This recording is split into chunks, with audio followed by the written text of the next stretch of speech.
بسم اللہ الرحمن الرحیم۔ السلام علیکم ورحمۃ اللہ۔ تمام معزز سامعین و ناظرین کو انفارمیشن پوائنٹ کے پلیٹ فارم پر خوش آمدید۔ سامعین و ناظرین، جب رجب کا مہینہ آتا تھا تو نبی اکرم صلی اللہ علیہ وسلم کون سی دعا پڑھتے تھے؟ آئیے رجب کے مہینے کی دعا سیکھیں۔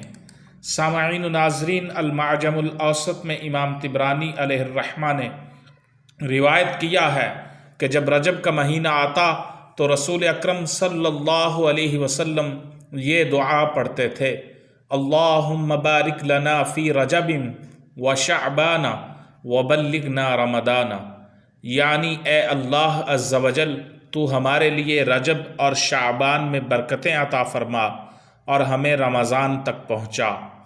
المعجم الاوسط کی روایت ہے، امام طبرانی اس کتاب کے مصنف ہیں۔